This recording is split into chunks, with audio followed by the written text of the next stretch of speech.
Hey, what's up? So, same first day. I was sitting at Starbucks for a while. I wrote a lot, actually, and it kind of felt good. Oh, I got a cramp. I got a cramp. Oh, God, no. Shit, it's still there. Fuck, it's still there. Cramp. Oh, fuck me. Okay, there you go.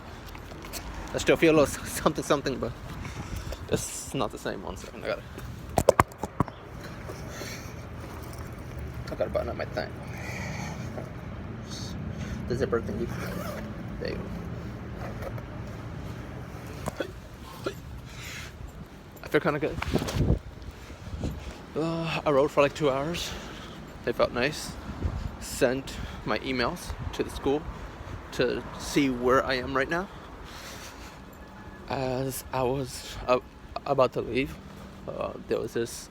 I was sitting at a table, and across from me sat an old, lady. I think she was a teacher, retired, and they were the people that were having a conversation about Trump and McConnell and all that. And I don't know, she just looked at me as I was packing my stuff. She winked, and she asked me how I was doing. A stranger. I told her not well. I was honest. Not completely honest. She asked me what I did, and I told her I used to be in law school. Yeah, fuck, the cramp came back. No, come on. Leave me alone. Ooh. And I told her I used to be in law school. Cramp is still there. Fuck it. I'm gonna power through. I'm gonna power through. And it'll go away by itself. Fuck. And she asked me. And I told her that I didn't get the grades I needed. I mean, that is true, I guess. And I told her that I dropped out and sort of, I was dismissed. I mean, I love that she asked, but, it's only been 4 days. But she told me I was smart. This random stranger. And told me I could do with whatever I set my mind to, this random stranger. And I love New York. I love that I could be sitting at a Starbucks, lost, not knowing what to do. This random stranger can make you feel good. She wished me good luck. And I thanked her. And I told her she made my day. So I feel better at this point. There's something to be said for the the final nature of the email that was sent to me. That there's no chance for me to do anything, that I can do nothing about staying in law school. That the next semester I would not be there. And quite frankly, even the reapplication process seems a bit iffy to me. I'm gonna try, maybe, but at this point, let's see what happens. One step at a time. I'm gonna focus on doing Uber at night and locking down a job, an actual job, so that I can get my structure back. I need structure. I need some place to be. I need some place that I'm doing something. I need some place with people. And Uber is not with people. I did Uber for 2 years before I started, law school, 2-3 years. And Uber's lonely. I don't know how my dad did this for 20, 30, 40. No, 30. I'm 30. My dad did it like 5 years before me. So like 35, 40 years. It's a lonely shit to do for like 35, 40 years. And I never thanked him for it either. The sacrifices he made. Yeah. God, that went down again. But yeah, to the lady. If you ever see this. This was January 13th around 11:32 a.m. at the Starbucks on Brighton Beach. And to this retired Caucasian teacher lady, you made my day. Thank you. And the video thing actually really does help. I was actually, I was writing about it, and I realized everything I was feeling was so much more vivid after I wrote it down, after talking about it. You know, before I wrote and before I talked about it, I was still in denial mode. I still hadn't processed it. I still haven't really processed it. But I kind of regret leaving those 2 pancakes now. Fuck, IHOP pancakes are not cheap. They cost $8, more or less. Which means I ate, what, $2 and something worth of pancakes, and I left like $4 to $5 worth of pancakes to a poor person. An unforgivable offense, you know. I remember I was in Vancouver, and anything that there was like so many poor people there. I'm poor myself, more or less. I mean, not poor, like, you know what I mean, right? I'm not poor, but you know, I only got a few grand in the bank. I invested some in Uber. Please go up again. You have, actually. I guess, you know, I'm not poor in the traditional sense, but don't really have a lot of savings. I have a job that I more or less do sometimes. So in terms of that, you know, I'm not homeless. Yeah, thank God. I'm blessed in many, many ways. So when I say I'm poor, I don't mean to.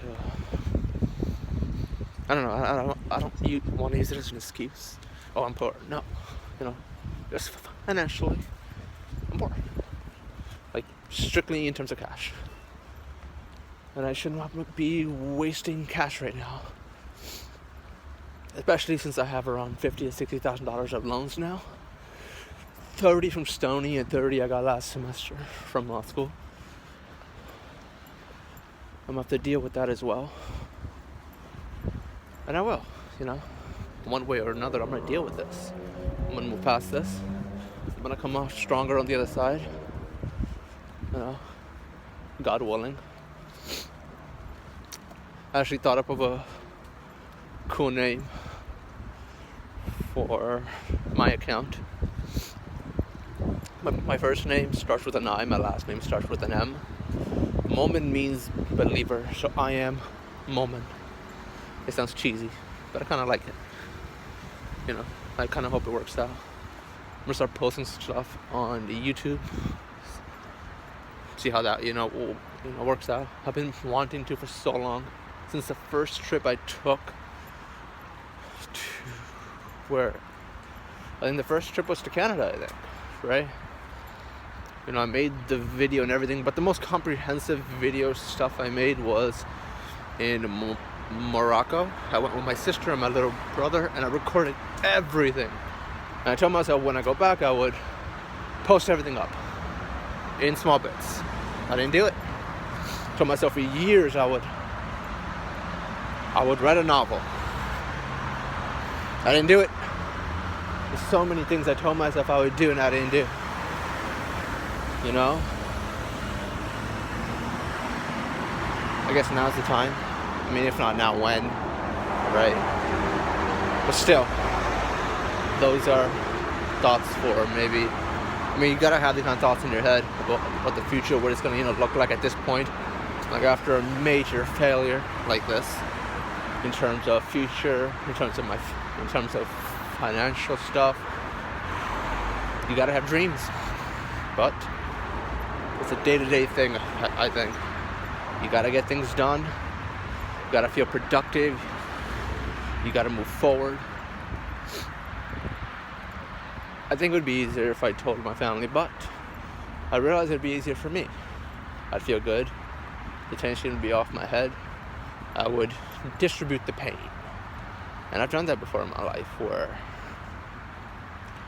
I would, like, there was an exam that I needed to give, and I should have just given the exam. I didn't need to tell anybody about it. I didn't need to cause anybody else stress. But I told my parents, I told my siblings, and everybody was so stressed for so long with me. My hand was cold. I had to change hands. Got like Starbucks in my hands. It's not cold. And I didn't get anything warm. Got something cold. That's my, that's kind of my thing.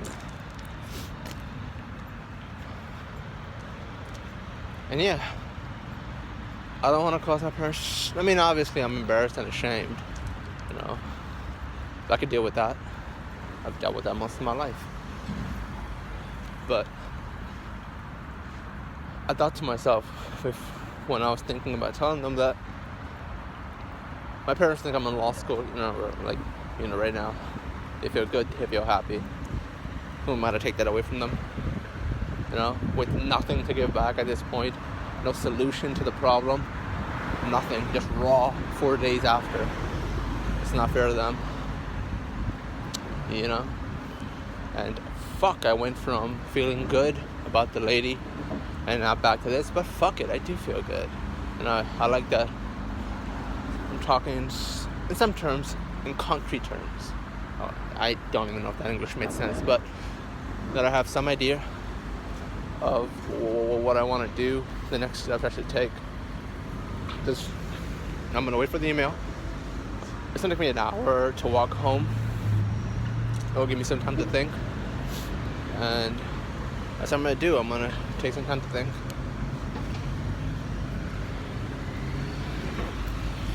Listen to some music. And,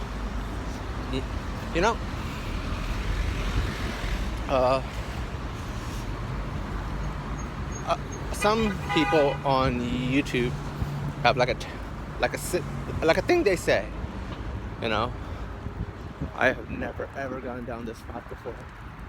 I'm near Neptune and Coney Island. If you're in New York or you live in Brooklyn, you know where I am. That's Grady over there, all the way in the back. And this is the road that leads to the highway. That's the road that leads to Avenue Z over there. That little bridge thingy over the highway. I've never gone this path before in my 30 years in this country, more or less. I actually don't even know where this leads, because I need to get across.